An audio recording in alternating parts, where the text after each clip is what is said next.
தமிழால் இணைந்தோம், தமிழால் வளர்ந்தோம். நான் உங்கள் தமிழ் தோழன். என்னடா அப்படியே கெட்டப்பெல்லாம் மாறி இருக்க அப்படின்னு பாருங்களா? அதாவது ரொம்ப நாள் கழித்து நம்ம இன்னைக்கு திருப்பி வந்து உங்களுக்கு வீடியோ கொடுக்க வந்திருக்கிறோம். ஒன்றும் பெரிய பிரச்சனைலாம் ஒன்றும் கிடையாது. Everything is normal. நம்ம இன்னைக்கு எதை பற்றி பேச போகிறோம் அப்படின்னு பார்த்தீங்கன்னா, என்னடா கண்ணாடி தொப்பி அப்படின்னு கேட்குறது எனக்கு தெரியுது. என்ன அப்படின்னு பார்த்தீங்கன்னா, சென்னை வெயில் கொளுத்தி எடுக்குது.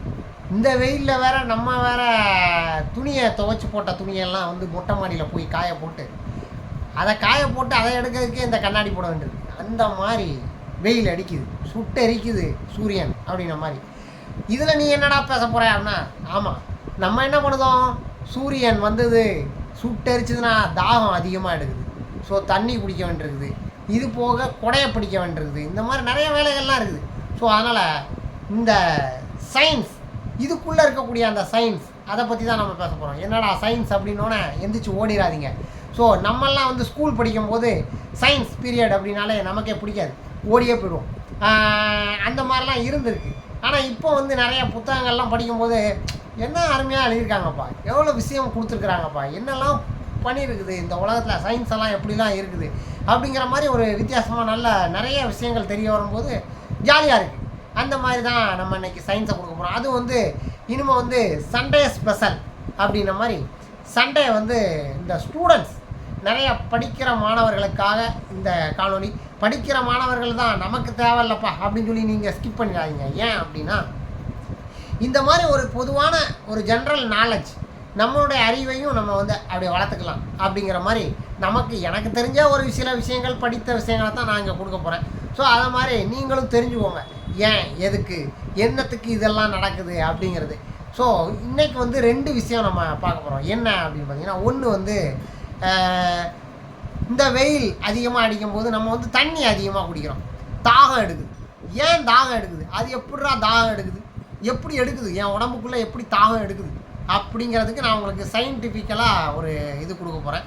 அது போக வெயிலில் வந்து இந்த புற ஊதா கதிர்கள், ரேஸ், அல்ட்ரா வயலட் ரேஸ், அந்த ரேஸ் வந்து நம்ம உடம்புல தாக்கும்போது நமக்கு வந்து நிறைய நோய்கள் இந்த மாதிரிலாம் நிறைய வருது. இப்போ கூட புதுசாக குரங்கு அம்மை அப்படின்னு ஒரு விஷயத்த உருவாக்கி விட்டுருக்குறாங்க.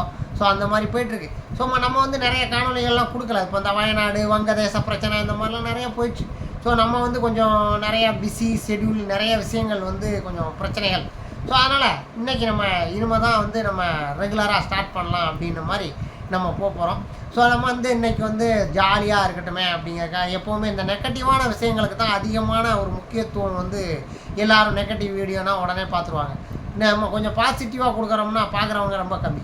இன்றைக்கி பாசிட்டிவாக தான் நம்ம கொடுக்க போகிறோம். நீங்கள் பாருங்கள், நல்ல ஒரு விஷயங்களை வந்து நாலேஜை வந்து நம்ம அப்சர்வ் பண்ணி நிறைய தெரிஞ்சுக்கணும் அப்படிங்கிறக்காக. ஸோ அந்த அல்ட்ரா வயலட் ரேஸ், அது மாதிரி புற ஊதா கதிர்கள் தாகம் எடுக்குது, இதை பற்றி தான் பேச போகிறோம். ஸோ அதெல்லாம் பேசுறதுக்கு முன்னாடி நம்மளோட சேனல் தமிழ் தோழன் சப்ஸ்கிரைப் பண்ணுங்கள், முக்கியமாக பெல் பட்டன் ஆமுங்க. ஸோ உங்களுக்கு தாகம் எடுத்ததுன்னா கொஞ்சம் தண்ணி குடிச்சிட்டு வந்துடுங்க, உடனே இந்த காணொலியை கண்டுகளிங்க. அப்பா வெயில் கொடுமை தாங்கலை அப்படின்னு சொன்ன மாதிரி நானும் ஒரு கிளாஸ் தண்ணி குடிச்சிட்டு வந்துட்டேன். இப்போ அந்த தண்ணீர் தாகம் ஏன் எடுக்குது அப்படின்னு பார்த்தீங்கன்னா, டேய் தேவையில்லாமல் பேசாதடா. தண்ணி தாகம் எடுக்குதுன்னா நான் தண்ணி குடிக்க போகிறேன், தாகம் எடுக்குது தண்ணி குடிக்கேன் அப்படின்னு நம்ம ஆளுங்க வந்து உடனே தாகம் எடுக்குது தண்ணி குடிக்கேன் அப்படின்னு சொல்லிடுவாங்க. அதுக்குள்ளே இருக்கக்கூடிய சயின்ஸ் என்ன அப்படிங்கிறதான் பேசுகிறோம். நமக்கு எல்லாருக்குமே மூளை இருக்குது. ஆமாம், மூளை இருக்குது. சில பேருக்கு மூளை இல்லை, அது வேறு விஷயம். அதுக்குள்ளே நம்ம போக வேண்டாம். நமக்கு மூளை இருக்குப்பா அப்படின்ற மாதிரி பிரெயின், எல்லா மனிதர்களுக்கும் பிரெயின் இருக்குது. இந்த பிரெயினுக்கு கீழே ஹிப்போதலமஸ் அப்படின்னு சொல்லி ஒரு இடம் இருக்குது. ஹிப்போதலமஸ், ஹிப்புனா இடுப்பு, அங்கே ஒரு ஹிப் இருக்குன்னு வச்சுக்கோங்க. ஹிப்போதலமஸ் அப்படின்ற மாதிரி, ஹிப்போபொட்டமஸ் அப்படின்ற மாதிரி ஹிப்போதலமஸ் அப்படின்னு சொல்லி ஒரு இடம் இருக்குது. அங்கே வந்து ஒரு சென்சிட்டிவிட்டி இருக்குது. என்ன அப்படின்னா, நமக்கு தாகம் எடுக்கும்போது அது வந்து என்னன்னா உணர்வாங்கிகள், தமிழில் சொன்னால் உணர்வாங்கிகள். அது வந்து உடனே சென்சேஷன், டேய் தண்ணி தாகம் எடுக்கிறா, தண்ணி கூடுறான் அப்படின்னு சொல்லி அது உணர்வு கொடுக்குது பிரெயினுக்கு. ஸோ பிரெயினுக்கு சிக்னல் கொடுக்கும். ஸோ நீரோட உடலில் வந்து நீரினுடைய தன்மையோடைய அளவு வந்து குறையும் போது சமநிலைப்படுத்துறதுக்காக அந்த ஹிப்போதலமஸ் என்ன பண்ணுன்னா பிரெயினுக்கு சிக்னல் கொடுக்கும். ஸோ நம்ம என்ன பண்ணுறோம், சிக்னல் கொடுத்த உடனே ஓடா கிச்சனுக்கு, தண்ணியை பிடிடா, தண்ணியை குடிடா அப்படின்ற மாதிரி தண்ணியை குடிச்சிடுவோம் உடனே. அடுத்து சாப்பிட்டோன்னே நம்ம தண்ணி குடிப்போம். சாப்பிட்டது டைஜஸ்ட் ஆகிறதுக்கு ஒரு கிரைண்டரில் மாவு போட்டோம்னா அது மாவுக்கு தண்ணி ஊற்றணும் இல்லையா, அதை மாதிரி தண்ணி ஊற்றி நம்ம அதுக்கப்புறம் அது டைஜஷன் வேலைகள்லாம் நிறையா நடக்கும். இப்போ வந்து இந்த பிட்யூட்ரி சுரப்பி அப்படின்னு சொல்லி ஒரு சுரப்பி இருக்குது அந்த மூளையில். அந்த மூளையில் அது என்ன சொல்கிறாங்கன்னா ஆன்டி டிக்ரெட்டிக் ஹார்மோன் அப்படின்னு சொல்லி ஒரு ஹார்மோன், ஏடிஹெச்ன்றான். அந்த ஹார்மோன் என்னடா இவன் புரியாததெல்லாம் என்னென்னமோ பேசுகிறேன் அப்படின்னு நீங்கள் நினைக்கக்கூடாது. அதாவது சில புரியாத விஷயங்களை புரிகிற மாதிரி நான் சொல்லித்தருவேன். எப்படின்னா, ஒரு ஹார்மோனுங்க, ஹார்மோன் கார் கார் கார் நம்ம ஓட்டுற கார், அதை மாதிரி நம்ம இந்த உடம்பை ஓடுறதுக்கு ஒரு கார் இருக்குது, அதுதான் பிட்யூட்ரி கார். அந்த காருக்கு உள்ள ஒரு ஹார்மோன் இருக்குது. அது எந்த காரு? ஆன்டி டிக்ரெட்டிக் கார் அப்படின்னு சொல்லி ஒரு கார் இருக்குன்னு வச்சுக்கோங்களேன். அந்த காரு என்ன பண்ணணும்னா, தண்ணி தேவை அதிகமாக இருக்குது. இப்போ திடீர்னு நீங்கள் தண்ணி பாக்கெட்டு வந்து கையில் இல்லை, தண்ணி பாட்டிலும் இல்லை, என்ன பண்ணுறீங்க? உடனே அது என்ன பண்ணணும்னா, பிரெயின் அந்த பிட்யூட்ரி சுரப்பி மூலமாக இவன் உடம்புல தண்ணி சத்து கொஞ்சம் கம்மியாகுது, அதனால் அதை எச்சரிக்கை என்ன ஆகும் அப்படின்னா, சிறுநீரகம், அந்த சிறுநீரகத்தில் இருக்கக்கூடிய நெஃப்ரானுக்கு வந்து ஒரு விஷயத்தை கடத்திடும். உடனே வந்து உடம்புல இருக்கக்கூடிய தண்ணி சத்தை வந்து அது உடம்பு வந்து கொஞ்சம் சேமித்து வைத்து கொள்ளும் அப்படிங்கிறத சயின்ஸில் சொல்கிறாங்க, நான் சொல்லலை. ஸோ இதுதான் வந்து தண்ணி தாகம் ஏன் எடுக்குது. ஏன்னா ஹிப்போதலமஸ் வந்து என்ன சொல்லுது, உடலுடைய நீருடைய தன்மை வளர்ந்து அளவு குறையுது அப்படின்னு சொன்னோன்னே தாகம் எடுக்கு, உடனே நம்ம தண்ணி குடிக்கும். அப்பா முடிஞ்சுதுப்பா நம்மளும் தண்ணி குடிக்கணும் அப்படின்ற மாதிரி தண்ணி குடிச்சாச்சு. வேறு தண்ணியெலாம் அடிக்கிறாங்க இப்போ நிறைய பேர். அதெல்லாம் வந்து இந்த சாராயம் குடிச்சு செத்தவங்க அந்த மாதிரிலாம் இருக்குது. அந்த தண்ணி நான் சொல்ல வரலங்க. தண்ணி குடிக்கிறதுன்னா நீர், வாட்டர், H2O அப்படின்னு சயின்ஸில் சொன்ன மாதிரி வாட்டர், அதுதான் நம்ம தண்ணி குடிக்கிறது. சரி, இப்போ ஒரு விஷயத்த நீங்கள் தெரிஞ்சுக்கிட்டீங்க. அடுத்து புற ஊதா கதிர்கள். புற ஊதா கதிர்கள்னால் ஊதா கலர் ரிப்பன் உனக்கு யார் அப்பன், ஐயோ அந்த மாதிரி ஊதா கலர் இந்த மாதிரி ஞாபகம் வச்சுக்கோங்க. ஸோ ஊதா கலரில் ஒரு புற ஊதா கதிர் அங்கேருந்து வருது. எங்கேருந்து? சூரியன்லேருந்து வருது. அது வந்து நம்ம உடம்புல பட்டாலே நம்ம உடம்புக்கு வந்து ஆபத்து அப்படின்றாங்க.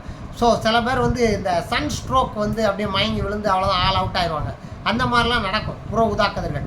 ஸோ அப்போ புற ஊதாக்கதிர்கள் அதிகமான வெயில் இருக்கும்போது இந்த பூமிக்கு வந்து புற ஊதாக்கதிர்கள் வந்து கம்மியாக வருது. எப்படி அப்படின்னு பார்த்தீங்கன்னா, ஓசோன் படலம், அந்த இயற்கை கடவுள் வந்து எப்படிலாம் படைச்சிருக்கிறாரு பாருங்க. வானத்தில் கடவுளே இல்லைன்னு சொன்னாலும் வானத்தில் ஒரு நெட்டு போட்டு விட்ருக்காரு. நெட்டு, அந்த நெட்டுன்னா என்ன சொல்கிறது, இன்டர்நெட்டு கிடையாது. அந்த நெட்டு வந்து ஒரு ஓசோன் படலம். அந்த ஓசோன் படலம் வந்து அதை வடிகட்டி தான் அதுக்கப்புறம் தான் நமக்கு அனுப்புது. ஸோ அது நம்ம பூமிக்கு அந்த ரேஸ் வரும்போது அப்போ அதனுடைய வலு குன்றி கம்மியாக தான் வருது. ஸோ இதுதான் சூரிய புற ஊதாக்கதிர்கள் வருது பூமிக்கு. ஸோ அதனால் அது வந்து கம்மியாகுது. ஸோ இப்போ அதனால் நமக்கு உடம்புக்கு ஆபத்து விளைவிப்பது இல்லை. அது போக சில பேரை பார்த்து நீங்கள் கருப்பாக இருக்கான் அப்படின்னு சொல்லக்கூடாது. இப்போ நம்மளுடைய ரஜினிகாந்த் வந்து பார்த்திங்கன்னா ஆள் கருப்பு தான். அதே மாதிரி நம்ம விஜயகாந்த், தலைவர் விஜயகாந்தும் பார்த்திங்கன்னா கருப்பாக தான் இருந்தார். ஸோ அவங்கெல்லாம் பெரிய ஹீரோவாகி இன்றைக்கி சாதிச்சிருக்கிறாங்க.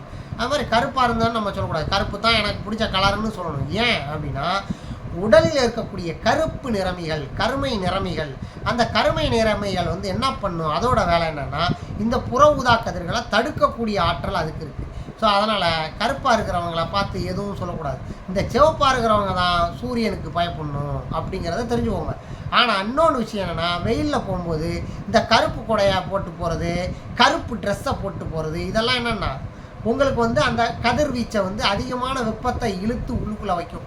அதனால் இந்த கருப்பு நிறத்தை வந்து வெயில் நேரங்களில் வந்து நம்ம பயன்படுத்தக்கூடாது. கருப்பு கொடை பிடிக்கிறது, கருப்பு ட்ரெஸ்ஸை போட்டுக்கிறது, இதெல்லாம் போடக்கூடாது. அதுக்கு பதிலாக என்னென்னா நார்மல் வெண்மை நிறம் போட்டோம்னா நம்மளுக்கு வந்து உடம்புக்கு நல்லது அப்படிங்கிறத தெரிஞ்சுக்கோங்க. அதே மாதிரி கருப்பு கொடையை பிடிச்சிக்கிட்டு இது பண்ணாதீங்க.